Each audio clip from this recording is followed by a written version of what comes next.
is a very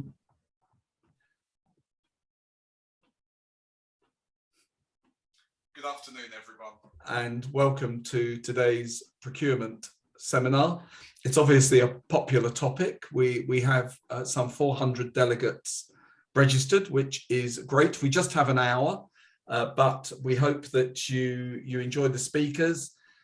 We have three speakers, and I'll introduce them in a moment. If you do have any questions, you're very welcome to use the Q&A box on Zoom, and we'll feed those questions in for you. Bearing in mind we only have an hour, I won't be calling people to ask their question physically, but I'll try and feed them into the discussion. I'm Rob Whiteman, Chief Executive of CIPFA. In a moment, I'm going to hand over to Mohammed, who's CIPFA's procurement advisor. We're then going to hear from Dr. Richard Simmons, Senior Lecturer in Social and Public Policy from the University of Stirling. And we're going to hear from Alex Bedford, Public Services Segment Manager at Zurich Municipal. A few words from me to begin with. First of all, just the final bit of housekeeping. Today's session is being recorded. It's good practice to let you know that. Well, as we come out of COVID, we've seen the good and the bad of procurement, haven't we? We've seen people act with enormous speed to get things done quickly, but I'm afraid we've also seen some poor practice. And it's an interesting time now for us to reflect on how do we make sure good procurement is embedded in organisations and becomes a strategic capability of an organisation. And of course, key to that is, like any discipline, it needs to reside in managers and in the organisation itself. Just like we need managers to understand finance or understand IT or be good at HR, we need them to embed procurement as well. It's not just for the procurement staff to deal with. It needs to be an organisational discipline embedded in good governance and in the capabilities of management. And I'm sure we'll hear about that today. It's also interesting, isn't it? In the spring statement yesterday, Rishi Sunak introduced a new committee to oversee efficiency in central government departments. Bearing in mind the position of the Exchequer, I'm sure there's going to be a huge amount of pressure on us to be as efficient as possible and exercise value for money, and procurement will play an important part of that.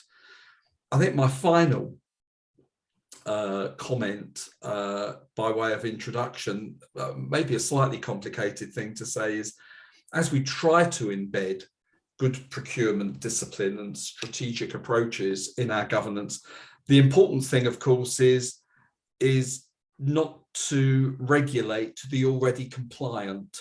Sometimes it's very easy, if we think the rules aren't being followed, to introduce a load more rules.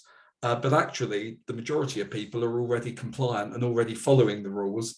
And if you set even more rules, it's the already compliant who have to follow them. And people who aren't compliant don't follow the new rules either. So one of the lessons in life for me as a policy perspective, but also an operational perspective, is you need to get the right balance of regulating people's behavior. And this is true within organizations and the rules that you set for management, because you don't want to run the risk of over-regulating the already compliant. The thing is, how do you tackle non-compliance in a way that doesn't add extra burdens onto everyone? Now, hope that's a good introduction. I look forward to hearing from our three speakers. And to start with, Mohammed from CIPFA. Over to you, Mohammed. Thank you, Rob. Good afternoon, colleagues. I hope everybody's keeping well. Yesterday was the second anniversary of the first lockdown. And as Rob mentioned, as we continue to grapple with the lockdown and even a conflict in Europe, there's actually a growing spotlight on the power of public procurement. As part of the COVID response, governments globally responded with the largest and fastest fiscal measures seen in peacetime. This acute kind of phase of the global fiscal response focused on supporting personal incomes, preserving employment, and shoring up health systems. But as part of the ongoing recovery phase, financial support will pivot towards investment, This includes public infrastructure projects, green investment, and to a lesser extent, digital initiatives and the need to upskill and retrain staff. As such, public procurement has never been, in my view, more central and critical to government policy, as well as the future of the global economy. There is now a genuine realization that public procurement is not just a compliance function within organization, but a means by which organizations can deliver wider strategic objectives. Procurement can influence development not just in your own backyard, but also nationally and around the world. Now, the big question is, with the reported £280 billion annually that the public purse spends in the UK, how do we actually ensure that this investment promotes and leads to more sustainable outcomes for everyone? Now, this is where the National Procurement Policy Statement, which I'm going to cover the next several minutes, issued in June 2021 for authorities in England.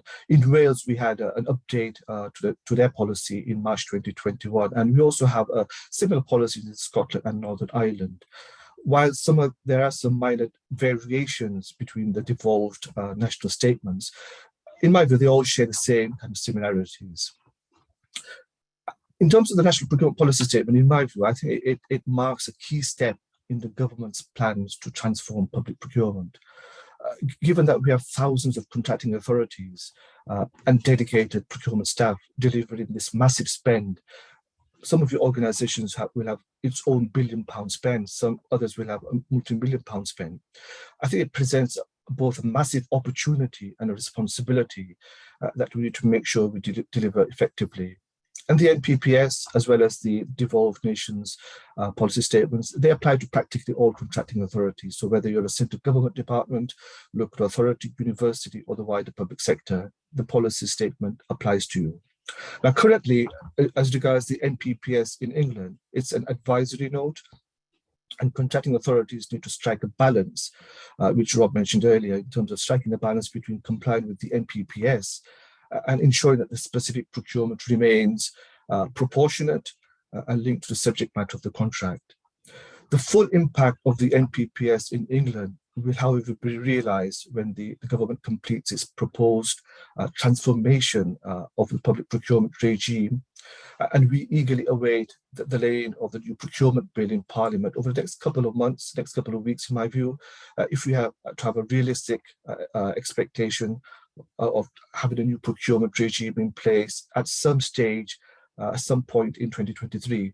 The expected, we've got no clear idea in terms of timetable, but we will get 6 months advance notice of the new procurement regime coming into effect.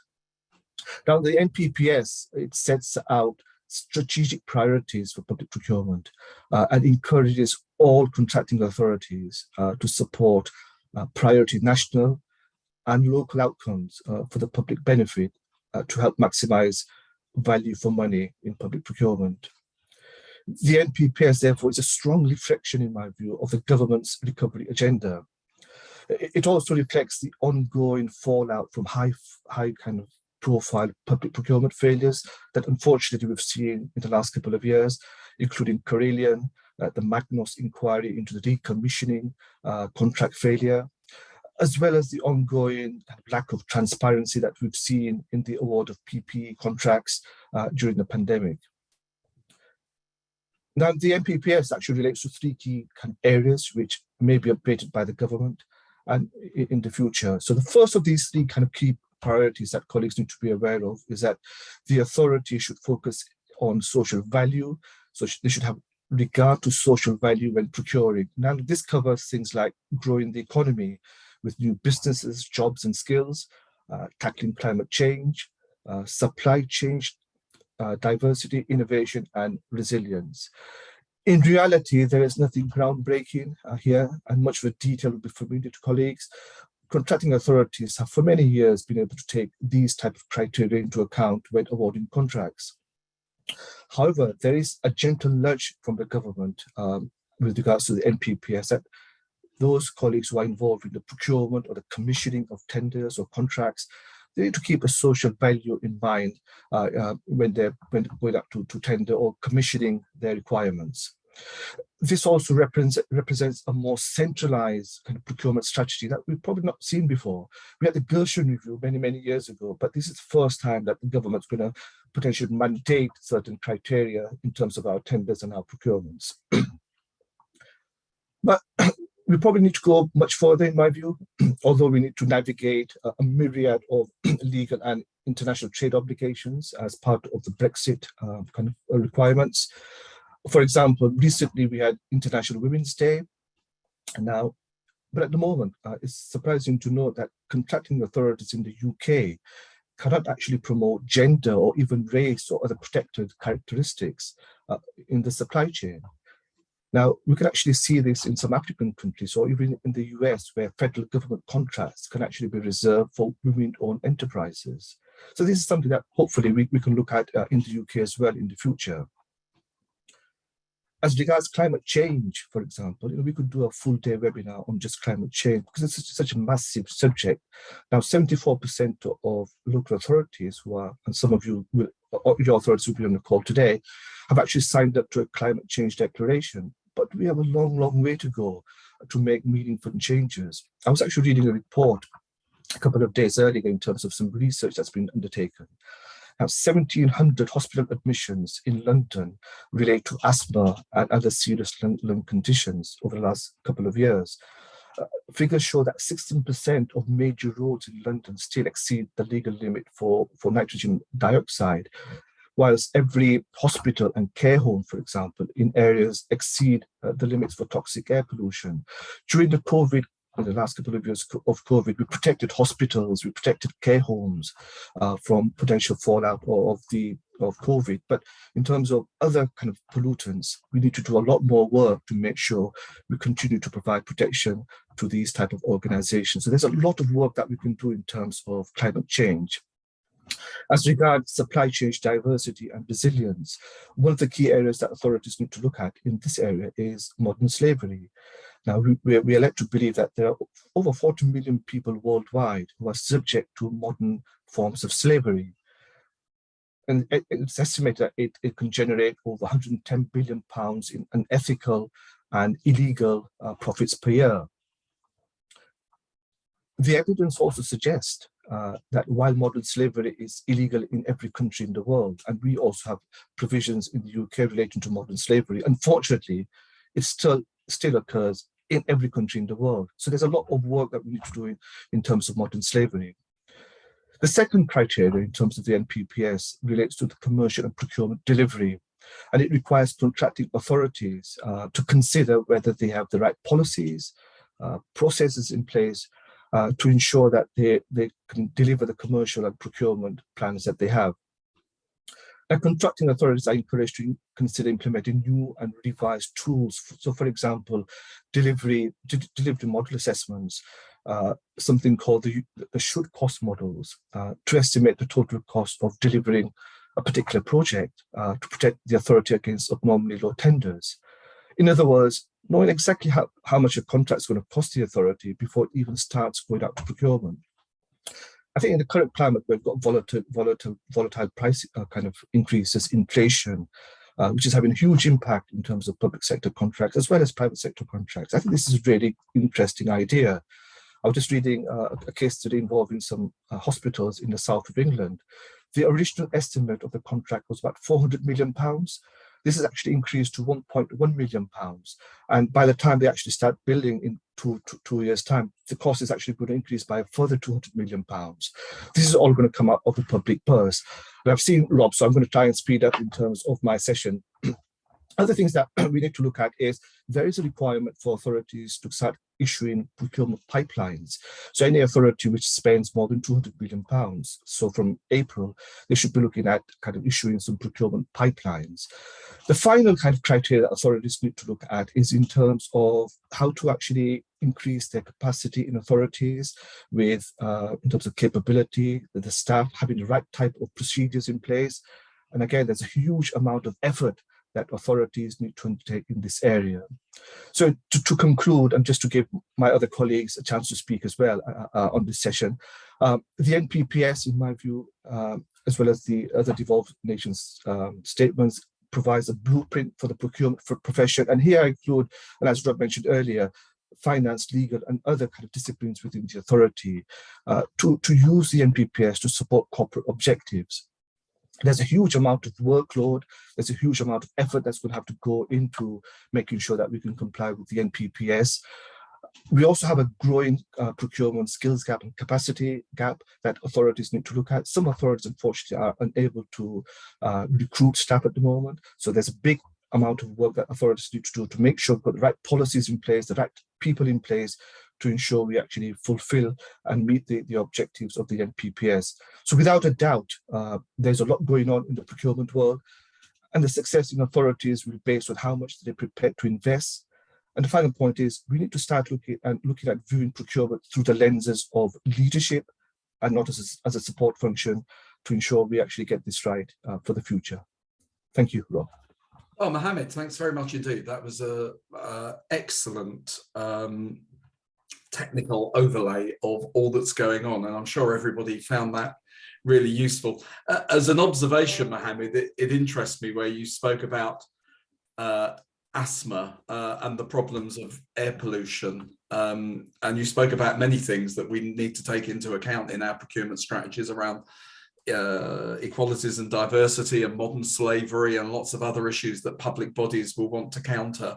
The point on air pollution is interesting, isn't it? Because we all went out and procured diesel machines, cars and lorries and buses, thinking that that was helping to reduce the carbon footprint, and actually it's made the air filthy. And that's because we were following a carbon target and not following an air pollution target. And there's a real lesson there about the need to take several factors into account and not follow one number. Absolutely, Rob. I think these are factors that authorities will need to start considering, the wider commercial considerations. And climate change, as I said, is a very big area that authorities need to grapple with. But we need it, it's for our future. And we've got a net zero target of 2050, and authorities also have their own targets by 2030. And procurement is going to be the real machinery that can be used by authorities to try and implement ideas, new ways of working, innovation, and hopefully kickstart our economies and help people get into jobs. Thank you. Briefly, Mohammed, before we move on, is there anything you wanted to advise people around, what initiatives contracting authorities should be focusing on now as they prepare to comply with their commercial and procurement obligations? I think there's a number of initiatives that authorities can consider, including making sure you've got the right capabilities in your authorities. And this is a big area at the moment, in my view. We've had this issue where authorities are unable to actually recruit the right type of individuals. We need quality skilled staff to be able to actually take these kind of initiatives on board and support authorities. Policies and procedures, Rob, I think it's a big area. I still come across many authorities where the contract procedure rules, you remember those contract procedure rules, they're out of date and haven't taken into account recent legislative changes. So make sure you get your right policies and procedures in place, have the right team, and look to the future and change and adapt to the way procurement needs to be undertaken, and look forward to a new procurement regime. Use that to try and modernize your procurements. Thanks very much, Mohammed. Great stuff. So, Dr. Richard Simmons from Sterling, really welcome to have you on the seminar today, Richard. You're a real authority on these areas and an advocate for good strategic procurement too. So I know you've carried out a lot of research in this area, and I'm sure everybody will be really interested to hear your thoughts on what next. Over to you, Richard. That's very kind, Rob. Thank you very much. And it's a huge pleasure to be part of this session today and to share some of the research with everyone. I think just listening into what Mohammed was saying is just there's so much going on at the moment in the policy environment as well. Things that are specific to procurement, so the national, the NPPS, we've got the new procurement bill coming, of course. But there are also lots of policy areas where procurement can make its contribution. And so it's interesting looking at sort of in local government, for example, the Levelling Up White Paper and so on, just thinking through what the possibilities are for thinking perhaps a little bit more carefully about the contribution that procurement might make. So I think this idea of the role that procurement and commissioning can play in delivering change on the ground is really important. And Mohammed's given us some really interesting examples of of that as well. So to add to some of the thinking here, we have conducted some research, as you've said, Rob, and I'd like to share some of the findings from that. Just as a bit of context, we started from the position that UK councils are spending around 80 billion annually with third parties. So, and I suppose for many local authorities, that's about 30 to 40% of their total budget. So procurement, plays an important role in local government. It's a significant proportion of our expenditure. And what we wanted to do with the research project we've just completed is to think through the possibilities for where we might look at the way that value is created and retained within that huge expenditure, and to think that even an uplift of 1 or 2% of additional value would be a significant contribution here. So an extra 1 to 2% would be really welcome. So the project was called Optimising Outcomes from Procurement and Partnering during COVID-19 and beyond. So we looked at what was going on during COVID-19 as a way of just thinking through what have we been doing and what kinds of experiences have we had that we can draw on there. And to gain a good vantage point on those kinds of initiatives, we defined procurement very broadly. So as the whole kind of commissioning, procurement, contract management cycle.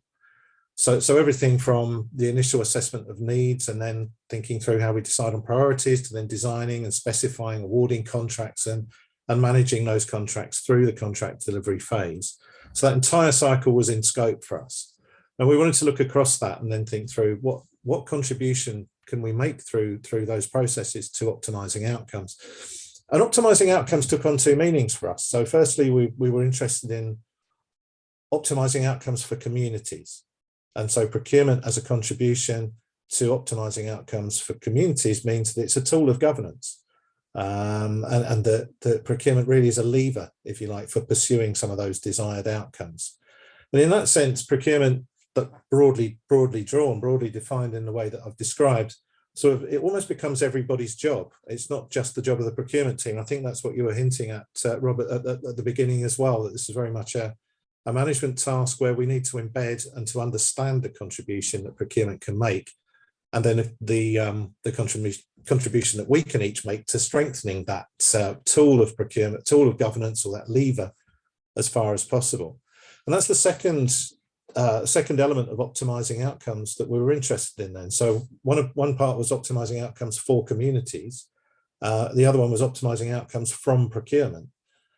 So really what we wanted to do there is turn the focus onto how this lever of procurement could be enabled to deliver the most effective response. And the idea of starting with outcomes here, or thinking about what matters most to people, whichever people they are, feeds through, I think, productively through that whole cycle to lead forward potential improvements. And that's something that I think is interestingly high on the agenda of lots of local authority managers that we spoke with. So overall, the research showed that procurement has played a really important role during the crisis. We've seen strong agreement on that. And the higher, in fact, local authority managers rated procurement as a tool to respond, the higher they rated the overall effectiveness of their crisis response. So I think that shows that procurement's had a significant effect and a helpful effect.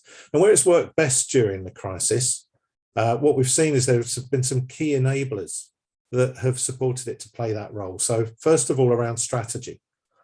The more we saw strategic attention being placed on procurement, the more we were seeing this sort of procurement being an important contributor to our response. And that included making sure that strategy was sufficiently flexible to adapt, sufficiently creative to support innovation. And of course, those things are important during a crisis, but they're also important as we move out of that crisis and start responding to some of the other elements that Mohammed was talking about in terms of the current context, Brexit and the new legislation and international conflict and so on and so forth, high inflation. So we need to think about what we're doing and take a strategic view. Another really important enabler was what we call relational enablers. So this was both internally within councils. So during COVID-19, we saw a lot of restructuring in local government to respond to the crisis. And that included lots of cross-functional coordination and sharing of information and pooling of staff and things like this. And there was definitely in our data a clear benefit from that for procurement. We also were interested relationally, though, in external relationships as well, and how local authorities were working with other local authorities locally, in their neighbouring authorities or whatever, but also with the local NHS, with other contracting authorities, to actually work through how they might share responsibilities. And there's been an increase we've seen in joint procurement as well, and those things tally with people saying procurement's been important during the crisis. I think entrepreneurially or commercially, we've certainly seen the ability to maintain a good level of supply chain resilience. And that's meant thinking through how we work in partnership with our existing suppliers and build that sense of partnership with new suppliers as that's been necessary during the crisis. And that's been something that local authorities have done quite well. And where things have worked well, we've also seen that trusted data presented in ways that are easy to understand has been helpful, although I have to say that that's not as common as we might like to imagine, that trusted data is actually in place. So all of these sort of strategic, relational, entrepreneurial, data-led enablers showed up as being important, but they weren't universally evident in our responses. So actually, there is something for us to go at here. There's a space where we could look to think about the scope for improvement. And some of these things had only become evident because of COVID producing this kind of behavior change acceleration in the face of the crisis that I suppose some people are slightly wary now about whether the momentum that we built during that period is going to be maintained. And overall, the fact that these things aren't universally evident and so on just means that perhaps there's a sense here that the full potential of procurement isn't currently being realised and that there's more we can do. So the findings, I think, provide an opportunity for councils to think about the lessons from the crisis, strengthen the lever of procurement. I think we have to do that in the context of the resource and capacity issues that Mohammed was mentioning as well. But I think that just emphasises even more the need for this uplift in value if we can create it. And as the project, our research project progressed, we started to see opportunities as well around sort of system issues. So thinking about system leadership, in which we can think about sort of optimizing demand side by bringing people together to explore possibilities together as contracting authorities, but also system ideas around how we bring the market and bring supply chains to work for us in terms of what we're calling healthy ecosystem development as well. So we're seeing that there's ways here we can add value and drive better outcomes for our communities, which I guess we're all about. And then that role of data analytics as well, I think that's something that we feel can be developed a lot further, because I think that's going to help us to streamline and to actually be able to utilise the resources we have, which admittedly we're short in terms of capacity. So just to wrap up in short, I think the research does shine a light on some of the changes that we've seen during COVID-19. Hopefully those things can help us to optimise the power of procurement as a lever of governance. But also I think what it does is invite further conversation about how we make that happen, how we place procurement in a position where we can see the contribution that it makes more clearly, how we can see how it contributes to outcomes in particular, and how we allow starting with outcomes to then feed through into our thinking. And I guess at this kind of crucial point, as we emerge from the crisis and deal with some of the other emerging issues that we've got on the table, this point where councils are thinking about what comes next, well, something that accounts for 30 to 40% of their budget seems hard to ignore, really, to me. So in the coming weeks and months, our project has formally finished, but in the coming weeks and months, we'd really like to invite people to engage more with us, and we'll be having other opportunities where we can invite stakeholders to engage with us further in what we're badging as a new conversation about procurement. But I think it would be really helpful to have as many people as possible contributing to that conversation. So I'd very much like to issue an invitation to people to join us over the next few months as those opportunities emerge. Oh, thanks very much, Richard. And as you say, this is the start of a conversation, not the end of it.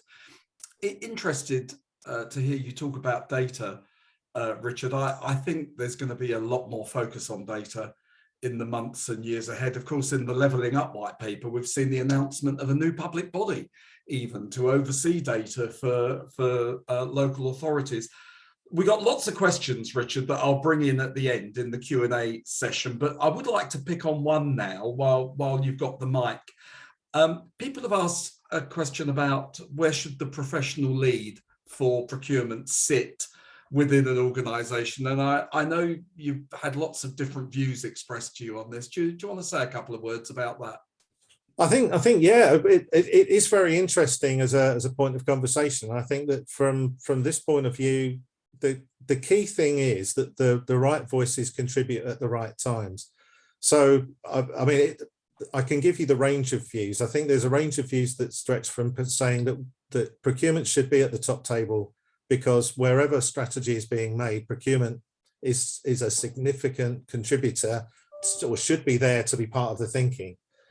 I think that's one point of view. I think where we've got stretched procurement teams, though, it means that procurement then get involved in almost every policy decision, and some procurement teams are saying we just haven't got the capacity to be able to cope with that. So I think there's different points of view, but I do think that as a general tendency, procurement are not involved early enough in decision making, and whether that's strategic decision making and being sat at the top table when those kinds of decisions are being made, or whether it's other parts of the decision-making process within sort of functional units, within services and so on. We have to be thinking carefully about where we involve those voices of procurement. I think I quite like what you said at the beginning, though, Rob, about embedding this, so that actually what we've got is a greater sense of where we need the formal technical expertise of the procurement team, and where we need to make sure that we've got sufficient knowledge of procurement just generally amongst our top team, so that they really understand where procurement makes its contribution to the areas they're responsible for and how they harness that to the best effect. It's a really rounded answer. Thanks very much, Richard. So next speaker, Alex Bedford from Zurich. Really glad you can join us today, Alex. I'm not just buttering you up, but Zurich is a great friend to the public sector, and we always value your thoughts on where you see good practice, less good practice, what you think the trends are.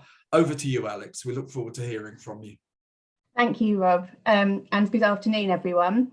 It's been really great to hear from the other speakers today, and I'm going to try not to repeat what they've said. But what I am going to do is to use the next 10 minutes to look at some areas from the perspective of Zurich Municipal, where I work, and in our role as a key supplier of risk management and insurance services to the public sector. So I am very aware that insurance and risk is a microcosm of the public services arena, including for procurement, and some of the financial impacts that I'm going to talk about may be small compared to some very significant contracts and partnerships that your organisation will procure. But hopefully some or all of the issues in the examples that I'm going to rattle through will resonate and will demonstrate the potential effects of getting procurement wrong. So why all of this matters, really. And I would also point out we're not being partisan in our comments, because we as suppliers do sometimes benefit from some of the issues that I'll talk about. But if something is fundamentally wrong in the system, it's wrong regardless of whether we benefit from it or not. So we're still bringing it to the fore. So the first area I'd like to talk about, picking up on comments from both Mohammed and Richard, is just about ensuring that you understand and that you are evaluating what matters. It sounds very simple, but it's actually the area where we see the most problems. there's a need for the procuring, not the procurement, but the procuring department or manager to focus on what is important to them, and then to work with the procurement department or the procurement manager to ensure that the evaluation criteria really reflect that, and that we don't just evaluate the easy bits. I've got 3 examples to bring this to life. This is the area I'm going to focus on most in my 10 minutes. Starting with a common example that we see when the percentage allocated to headline price in the award criteria is too high, 80% or even 100% allocated to headline price.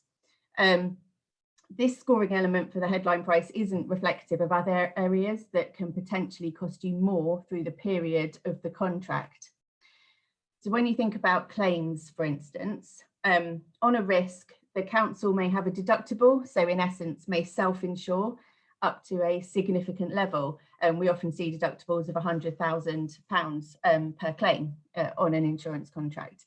And this means that a council may have to have a self-insurance fund of £10 million or more in your accounts. How the insurer handles claims, their technical expertise, can affect how much is paid from that fund. So the award criteria that we regularly see evaluates things like service level agreements, looking at how quickly phones are answered, how quickly correspondence is responded to, or how quickly the claim was acknowledged. But often those criteria do not evaluate the detail or the experience of the claims handlers and how their expertise has actually affected the settlement costs. So how much is going to be coming out of that insurance fund. And what this can mean is that when the headline premium may be 300,000, say, or similar, and you can have bids up to 20% more than that, premium difference of about £60,000 on that, which is unlikely to be overcome through any non-price elements, looking at that expertise. Those non-price elements could lead to a 5% swing on the claim settlements costs through the course of the contract that could easily add £500,000 to the costs taken from the insurance fund. So maybe a 20% premium difference, £60,000 at that headline price level at the beginning of the contract, but actually the way that claims are settled, meaning that you're having to pay out a lot more than that through the course of the contract from the insurance fund. Also relevant here is the non-price elements of tenders being split up into too many sub-elements and watering down the effects of the criteria, which makes it impossible for the supplier to overcome that price difference, even though certain elements of their proposition may create benefits to the council, either financial or non-financial. It effectively means that suppliers cannot differentiate, and what we see is every supplier being given broadly the same score for non-price, even though actually the quality of what they're doing can be very different. So the cheapest headline price always wins. This links back to the point I made earlier about management of insurance funds, as it's the council, not the insurer, who benefit from the better proposition of the different suppliers. So paying a little more headline premium may lead you to the insurer with the best proposition for you. One of our supply chain, so not us, but one of our supply chain coined a phrase which Mohammed and others on the call are aware of. She said, "There is nothing more expensive than cheap insurance." And a second area that needs to be reflected in evaluation criteria are policy terms and conditions, as they can be very important in terms of that overall value. A great example of this is there were 2 neighbouring councils who each had a major school fire, around £15 million for both of those claims. And in both cases, the schools were underinsured. In one case, the insurer applied average on a per property basis, and the other applied it on a portfolio basis, as per their differing terms and conditions, which were there in the tender. The insurer, using the portfolio approach, checked the overall sum insured for the council's overall school stock, and it was reasonably accurate. Thus, the insurer paid the claim in full, the full 15 million. In the case of the insurer using the per property basis, the insurer deducted £9 million from the settlement. So an extreme example, the council had moved their property insurance for a premium difference of around £35,000, and it cost them £9 million when they had the claim. So really highlighting that you have to understand and evaluate the more difficult bits, like the policy terms and conditions, and a slightly cheaper price may not be the best option for you. And then the third example in insurance relates to claims handling fees. Some insurers charge a fee for cradle to grave handling of the claim, i.e. the fee per claim covers the handling of the claim regardless of how long it takes to settle or the actual cost of handling. And other insurers will charge a fee which looks to be on the same basis, but in the small print, it will give the insurer or the claims handler the right to charge extra after a period. So the extra charge can be significant.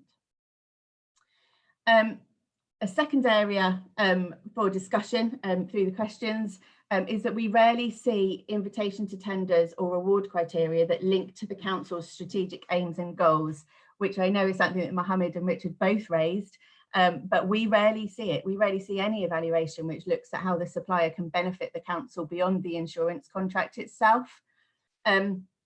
Your supply chain can often help with aspects beyond the contract being procured, but they have to be evaluated to make it worthwhile for the supplier.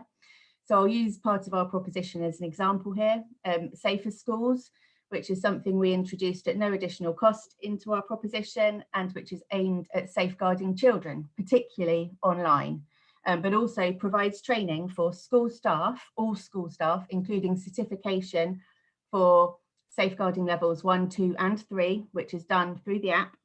It's been independently verified as saving around £2,500 per school on those training costs alone. So for a council with, say, 100 schools, that's £250,000 saving on those safeguarding certifications. And that's just for training, but there's also the value of if it helps just one child who's being groomed or abused, how does that support the council's overall aims? And it's available for parents too, so it links to the better parenting agenda, etc. So as I said, it's included in our proposition for all schools, but we struggle to get it evaluated as it's beyond the insurance contract, even though it directly benefits councils financially and in the delivery of strategic goals. So just one example of what you may be missing out on from your supply chain that has savings or benefits outside of the main contract being procured. I just want to mention one final area very briefly, which we often see, again, linking back to a point that Richard made around the life cycle of a contract. We often see little or no contract management. So tenderers asking for things in the submission, but then not really monitoring through the period of the contract to see whether they are actually delivered. An example in insurance is price guarantees. So councils, I mean, again, linked to another conversation about the current state of inflation, etc. So councils will regularly put into their award criteria a price guarantee with a reasonable percentage.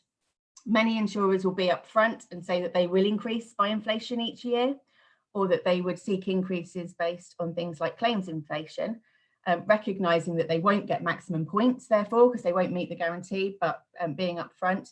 Others will provide the guarantee and get extra points, but after the event will increase the price at the annual renewal based on increasing claims costs or inflation. And they may well have won the bid based on those extra points, yet after the event, the terms are not honoured and there are no consequences for that. So plenty there. I could bring in lots of other examples, but I will hand back to Rob now and look forward to any questions. Alex, really interesting, and you absolutely highlight this thing of avoiding false economies, and cost and value are fundamentally different things, and it's very easy to take an immature approach and to follow a number on cost. And if you don't understand the terms and conditions and the consequences of that, you end up spending more and having less value. Before I open up general Q&A to everybody, can I just ask you, Alex, specifically, do you think that organisations are starting to look at quality more than just price? So what direction of travel do you see in this? Are people generally getting better at this, or are we still perhaps penny pinching and not completely understanding false economies? What's the direction of travel? I think so there are the two directions of travel. So it depends on which one wins out. So acutely aware that we're living in a world where there are short-term cost savings that have to be made, and there is an element of that there, but that understanding of the longer term implications that might have are not always there. I think, gosh, actually there's lots of directions of travel. One of the other things is, so I used to work in local government and actually sit with the procurement team in my risk and performance role, and just seeing the cuts to that team in those days, and they haven't been resourced back up. So actually expecting that procurement teams to sort of deliver a miracle, I think sometimes without that active involvement of the manager who will understand the terms and conditions, who will understand the small print and the fact that actually what happens at the point of claim is probably the most important part of an insurance contract. So actually working together is very piecemeal. We do still see insurance and risk managers just handing over insurance procurements to the procurement team and then stepping away, which doesn't help. But I get, when you speak to authorities, there is an absolute wish to be more strategic and for procurement to be more transformational. And the thinking, I think, is moving in the right direction. It's just whether the mechanisms are quite there yet. So we've seen things like social value come in. This tender season particularly, we've seen more questions on wider sustainability, so the climate side of things. Whether the question is always appropriate to the contract is an interesting point. So we'll get better together, I think, as long as the will remains to continue trying to build in those non-price elements in a better way. Yeah, thanks very much, Alex. It's a fascinating area. Maybe if Mohammed and Richard can join us, and it is a great area, Alex, and I'm on my 4th chief exec job now, and I was a director of finance before that. And actually, I'm always after, who do I trust when I award contracts, and who do I think will do the right thing by us when we most need them? And how do you find that buried away in the contract and in your terms and conditions? But most of all, I want to work with people I trust. And that's not always easy to evaluate, is it? At all.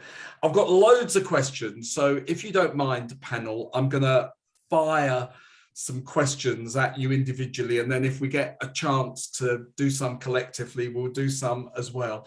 Mohammed, can I ask you, we've had a question, any nice examples you can give about modern slavery where you see people starting to build these issues into their procurement practice?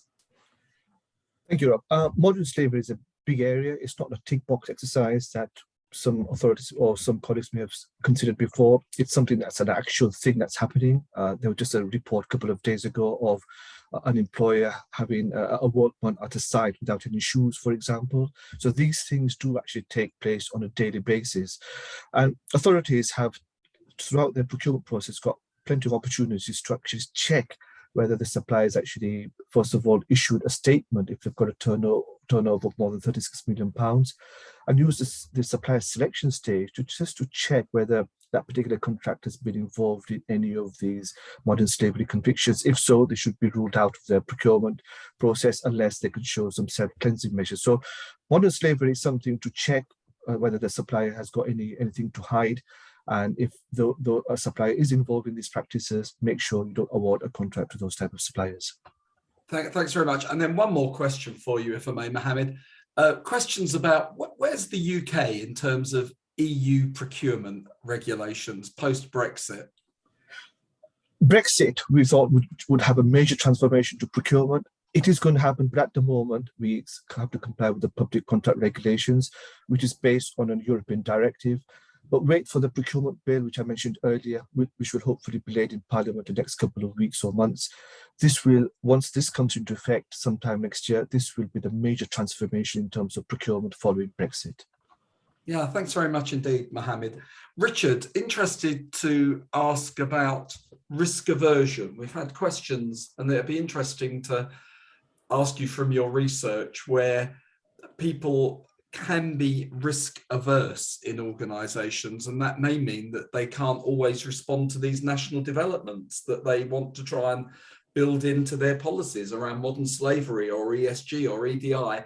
What do you see happening about risk aversion in your research? I think again, there's probably a couple of different directions here, Rob, much in the way that Alex was describing for in other areas. I think we definitely see some areas where people's risk aversion holds them back in terms of when, you know, our focus has been on optimizing outcomes, and sometimes we see those outcomes are suboptimal because of risk aversion. People have not been prepared to take decisions because they feared the consequences, and there's been a sense of fear that's driven that, and that's not delivering the outcomes for communities. That's not taking up the offer from the private sector for something like safer schools, like Alex described. You know, it's actually just thinking, how do we get through and avoid any negative attention to ourselves and so on. And I think that's really counterproductive. But what I would say is that during COVID-19, there's been a lot more thought around the fact we just need to get on with things. We need to get on and do stuff at speed. And I think that has broken some of that sense of being sort of held back to some extent. And so, you know, we would hope that some of the thinking that's led to being more flexible, being more responsive, trying to put some of the focus on cost to one side and focus on maintaining quality at speed, that's certainly something that we've seen during the crisis. We'd like to see maybe some of that, at least having a conversation about where that's been useful and how that might be maintained, because if it's just a question we're holding ourselves back, then we should stop it. Thanks very much. And then also for you, Richard, procurement and commissioning can be used a little interchangeably at times. I think they're very different things. When I was a local authority chief exec, we wanted to have more direct payments in the community, but we didn't have community groups in order to deliver them. So first of all, we had to invest in the voluntary sector organisations that could help people build up a business case. And then that led to organisations being set up. And at the end of it, we could procure in order to help people with direct payments. That took 10 years. You know, that whole commissioning cycle of creating a market by the way that we worked. The procurement came at the end of it. What do you see? Do you see a growth in commissioning and that whole cycle approach to the way that we affect change? I think you have to, Rob. I think you have to, and I think that lots of this starts with commissioning.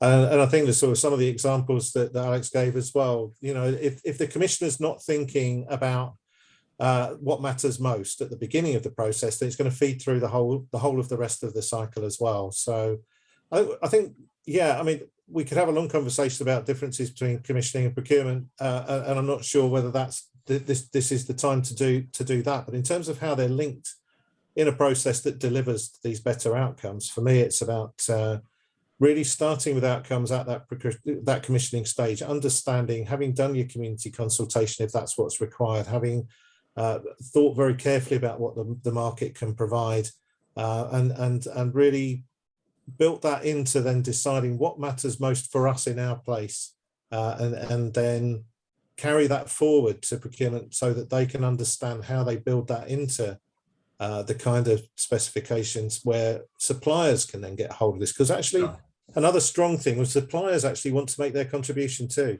They do. You know, and I think it's really important that we enable them to do that by writing specifications that allow them to see what matters most and then to respond to that. But then, of course, as Alex pointed out, we have to carry it through into contract management too. So if the commissioners don't do their job right at the front end of that process, we're going to see a domino effect through the rest of the process where we lose value. And value leakage is something that we really should be trying to avoid in a context where we're very short of resources. Thanks very much indeed, Richard. Alex, lots of positive comments about safeguarding app, tick, tick, tick, and from that.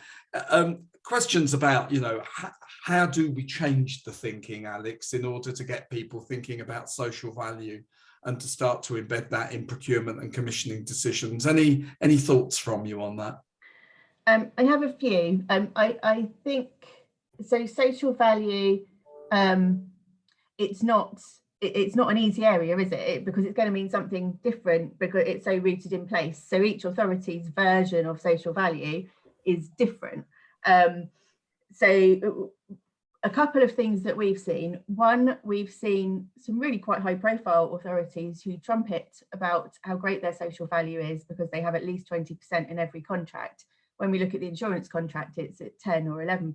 So actually, carried through, I think social value in the kind of big construction projects and infrastructure projects from the outside seems to be working fairly well. There's a real tangible link. When you come to more service contracts, we are not seeing that so much.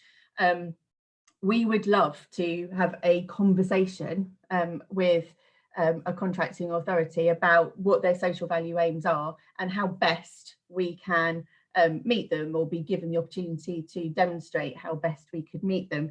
What we get is sometimes a shopping list of, we would like these things done, sometimes quite small measures, or we've had an instance where we've just been asked for a financial amount, which again, how do you differentiate if everyone's just being asked for the same amount? That also it's not maximizing the value of your supply chain, it's just getting that some of our competitors, you get into conversations about whether actually it's even legal to ask for that kind of thing. So I think that the social value, but as I say, it's not easy because we don't have a presence everywhere where we are delivering a contract. But there will be other things, particularly now we have technology. So sort of financial literacy for school children, those kinds of things can be delivered remotely. So that's one that's quite specific to the financial services sector, but still, so being focused on outcomes with social value, things like the Safer Schools app, we've got sort of support services for people who suffer a flood claim. So not just rebuilding your house, but actually giving you some mental health support as well, which again comes into that place-based approach, end to end. But yeah, getting it evaluated needs to be flexible. Thank you very much. So we've got 2 minutes left and we're going to finish on time. I'll ask each of you in a second just for any final reflections for 30 seconds. My reflections are procurement and commissioning are all the same thing. It's all the same cycle. These are not separate disciplines. We want to see the transactions that have to be carried out fit within an overall approach to achieving social value and delivering our policies, and that we do want to see a number of issues that we will have policies on delivered through our procurement and commissioning strategies. And I think that's come through really strongly from everybody. And this is about value, not just cost. 10 seconds each. Mohammed, any final thoughts or reflections? Procurement changes come in, authorities need to invest so that when the change comes next year, you're ready and take the initiatives on board. Thank you. Thank you very much. Richard, final thoughts or reflections? 10 seconds. I'm just going to echo your comments about value and cost, Rob. We need to understand value and how we create that, and that for me is starting with outcomes and understanding how we turn those into reality. Thank you very much. And Alex, any final thoughts from you? Final thought is collaborate with your collaborate. It's probably not the right word, but talk to your suppliers about what you're trying to achieve and how best you can achieve them together. Thank you very much indeed. Well, look, everyone, we're going to finish on time. Thank you to the panel. I thought they were brilliant presentations and great answers to questions. CIPFA's always here to help. I think I'd want to say we like to convene these conversations. We're here to listen to what your issues are and to help give you some advice where we can on meeting them. The fact we've had 400 delegates on today's seminar shows what huge interest there is in this area. Have a great afternoon, everyone. Thanks very much indeed. Thank you. Thank you.